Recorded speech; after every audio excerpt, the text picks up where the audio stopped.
This podcast is brought to you by the Prospect Research Institute, a vibrant online learning community providing high-quality educational content, the opportunity to connect with peers, and an outlet for new ideas in the field of nonprofit fundraising research. Corporate and foundations are incredibly important, especially for fundraisers who are trying to build relationships in the community, getting out there and meeting these people who are largely giving money away and want to be represented. Welcome to Prospect Research Chat Bites, a podcast by and for prospect research professionals. I'm Jennifer Filla. Today, I'm talking with Sarah Anderson, research analyst at the University of British Columbia. Hello, Sarah. Thank you for joining me today on Chat Bites. Hi, Jen. Thanks for having me. So before we jump right into the rating corporations and foundations topic, I'm wondering if you'd be willing to share a little bit about yourself and your career. Yeah, so I got my start in prospect research as a library school student when I was doing my Master's of Library and Information Studies. There was an internship offered at the BC Children's Hospital Foundation here in British Columbia, Canada, where I am. I got that internship. So I got sort of introduction to prospect research then, and I ended up going back to the Children's Hospital Foundation when I graduated and working for a summer there with their team. And from there, I went to the University of British Columbia, where I got a job as a research officer. And I worked there for about 3 years before I boomeranged over to the University of Alberta, which is a neighboring province to BC. And I moved over there and I worked there for 2 years before coming back to UBC, where I am now. So I've kind of boomeranged around a little bit, but I've mainly been at universities. And I've been at UBC for a total of 5 years combined. It was cool. They had a project to build an internal library of materials for their fundraisers. So they hired an intern to do that. I guess they had the budget that summer and they were looking specifically for a library school student. So that's kind of how it fell into my lap. And I had kind of heard about that side, the prospect research field a little bit, but not at all in depth. So that was really just learning everything from scratch, which was great. I guess that's what an internship is for. Well, sure. And an internship where you need to build a library, ready-made learning material. Exactly. That's wonderful. It's like a match made in heaven. Yeah, it was really fun.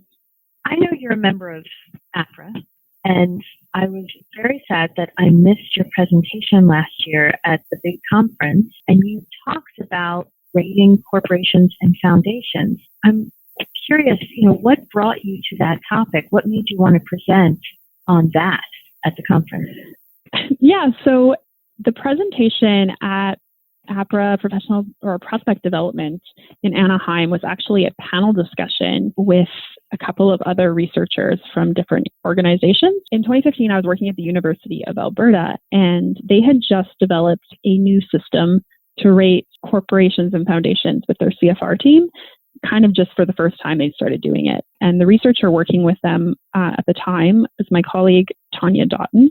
And she's no longer there, but she was really implementing and rolling out this new rating system. And so we presented at the APRA conference in New Orleans in 2015. And that kind of had a ripple effect where for the following years, people would contact us with questions, or they were trying to start a corporate ratings program at their nonprofit. So I think it was either late 2015 or 2016, there was actually a phone conversation with members of APRA from all over North America who were just interested in the topic. And we kind of just had an informal meeting for about an hour and answered different questions and kind of just got to know what each other were doing at our organizations. And then from that conversation, we actually rolled out a presentation, which is the one that happened last summer at the conference. So yeah, it kind of was a process of over a couple of years. It kind of just fell into my lap, to be honest. It wasn't something that I was like, I'm an expert at this topic. But it was just something that started to interest me. And I think what U of A did was really cool. When I say U of A, sorry for the Americans listening, that's University of Alberta, not University of Arizona, or probably there's other U of A's down there too. Yeah, so that's how that happened. Yeah, that's really interesting. And it's good to know, and it's good to hear that there isn't just a right or wrong and I should already know how to do it. But this was a process that was over a couple of years.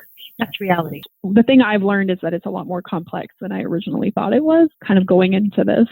Did you find through those conversations that people were mostly taking the same approach, or was it really a whole variety of ways?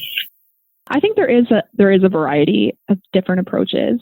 There does seem to be a trend that people are looking heavily on how to automate this in their CRMs, like plugging in different factors and having a rating come out is sort of where I think a lot of people want to end up, but it's really tricky. I think we all are kind of looking at the same factors when we do corporate ratings. So we're looking at obviously the financial indicators, previous giving and linkages, but everybody's kind of considering those differently as far as the formula they're using or how they're weighting each of those things. The trend I'm seeing is that we're all sort of looking at the same factors when we're rating companies and foundations.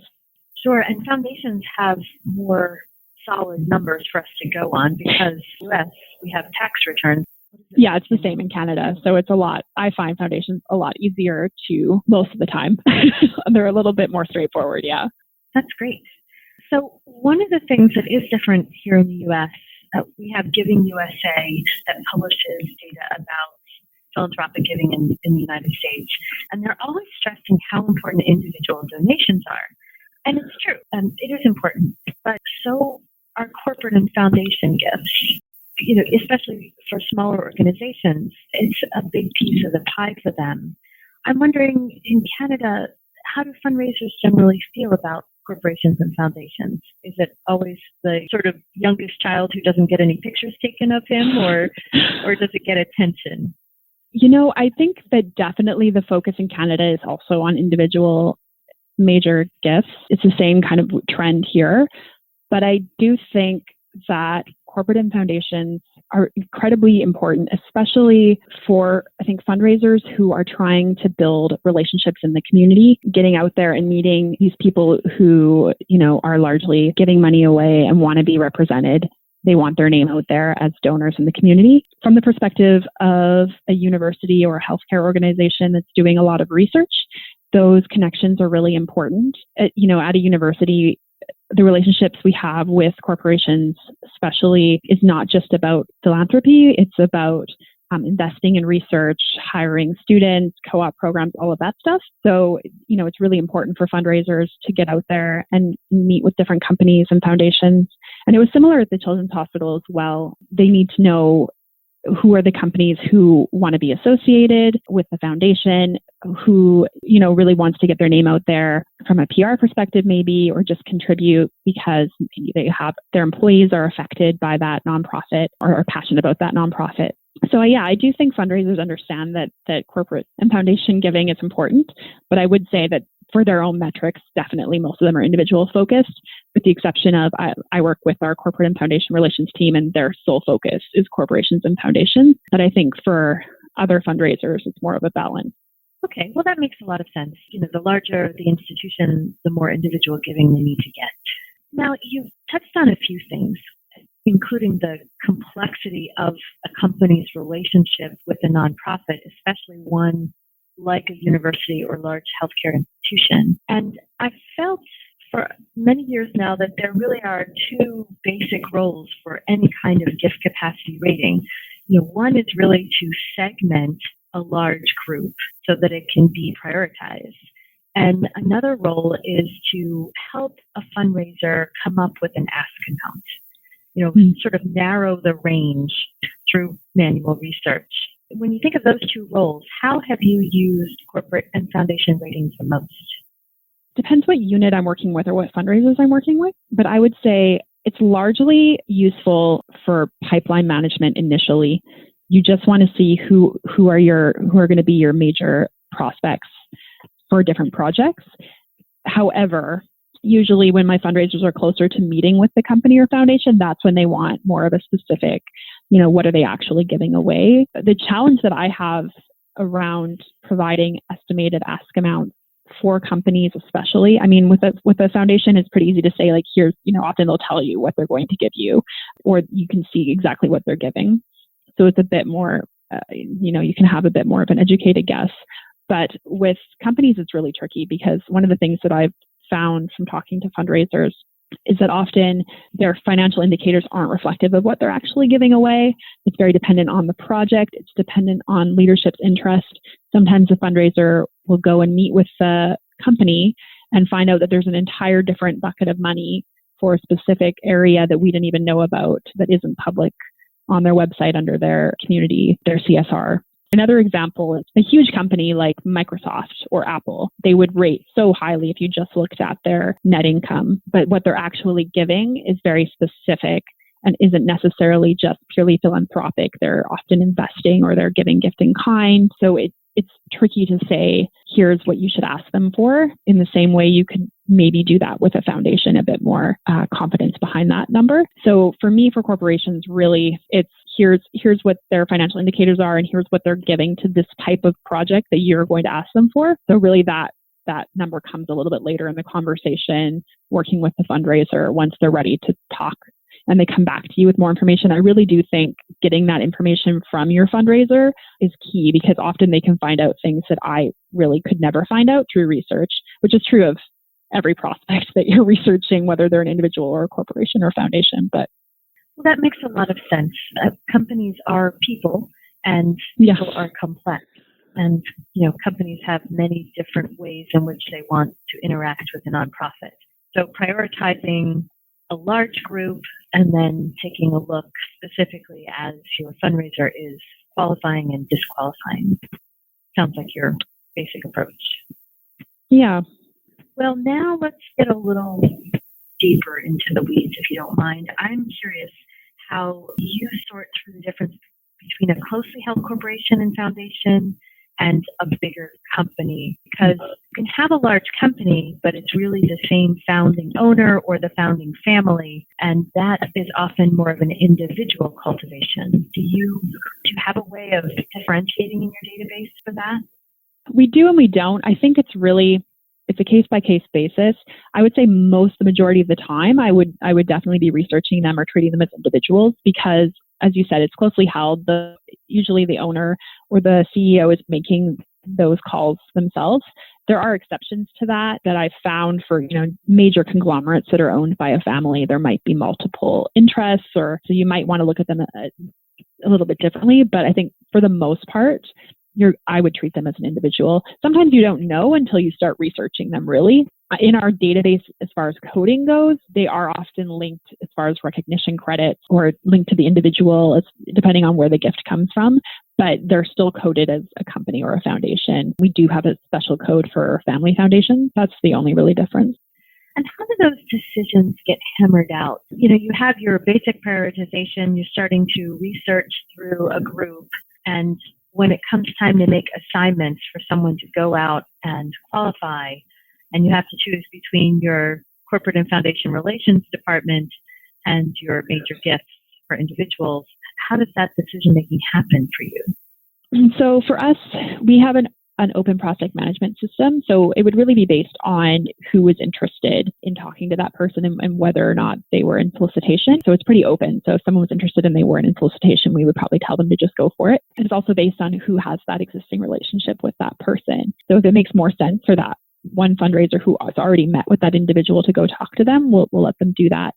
The only time really that I would recommend going through a specific fundraiser or a specific unit like our CFR team is if they were already working with them, or for those really big organizations where there's multiple interests across our campus, where we really want to make sure that, we're not asking them for 8 gifts at the same time. That's when we would go through our CFR team, but really it's quite open for us.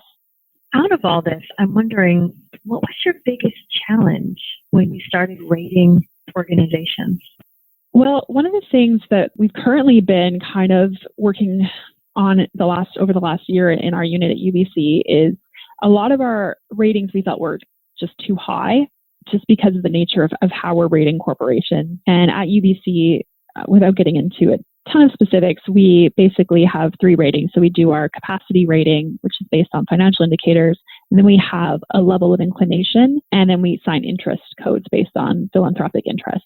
And they're meant to be viewed together, but often they're not. So someone will just look at the capacity rating without considering that actually the inclination is quite low. And so because of that, prospects might look like better prospects than they are. And so we've been struggling really around whether or not we want to wrap that up. So at the University of Alberta, what they've done is they've actually weighted their overall capacity rating based on the level of likelihood to give, so level of connections and fit for that ask.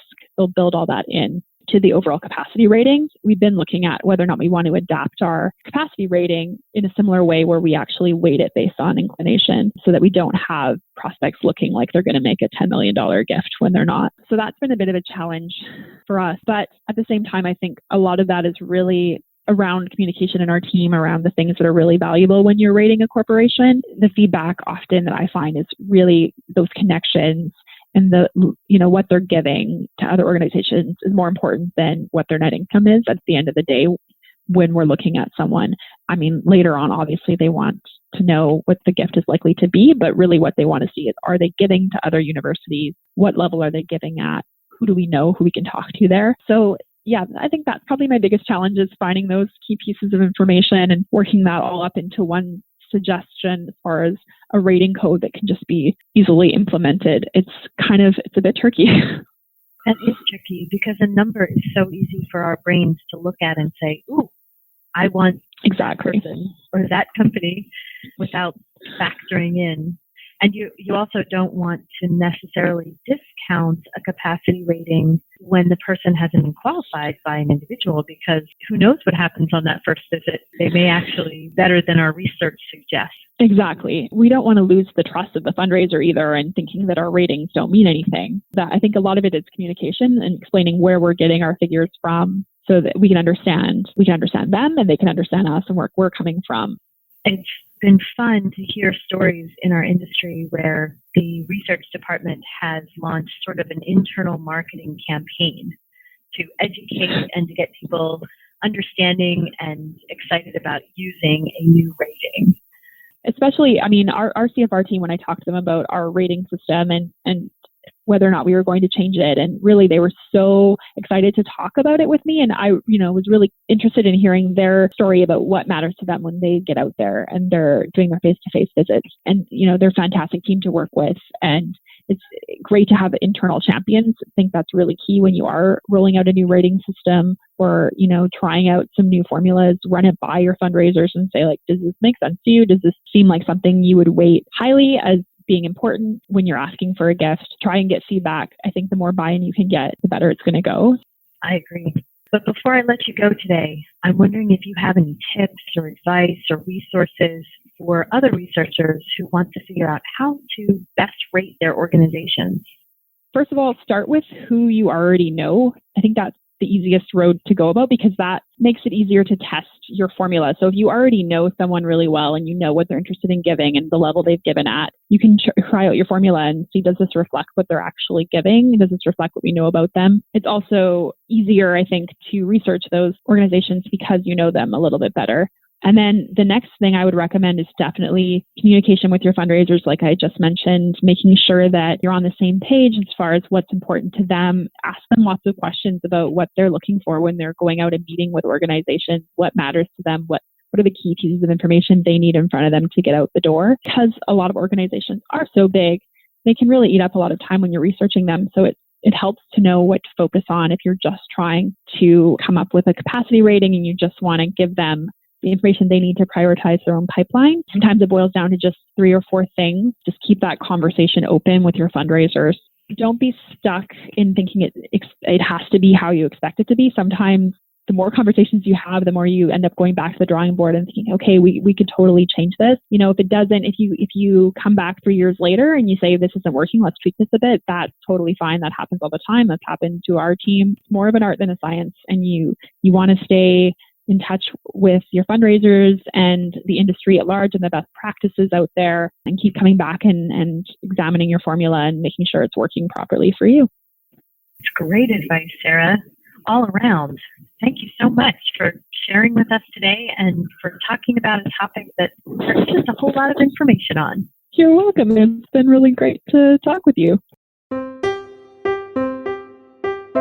That was Sarah Anderson, research analyst at the University of British Columbia. Sarah also happens to be co-author of Chapter 4, Identifying and Researching Corporations, in the book Prospect Research in Canada, an essential guide for researchers and fundraisers, that was published by APRA Canada in 2016. Visit www.apracanada.ca to get your copy today. As we discovered in conversation with Sarah, creating a new process such as capacity ratings for organizations takes time, practice, and like-minded colleagues. If you dream of a community where you can connect with other research professionals to grow your knowledge and skills through content, discussions, and activities, check out the Early Career Club. It's a private, online community for prospect research professionals just like you. Visit www.earlycareerclub.com to learn more.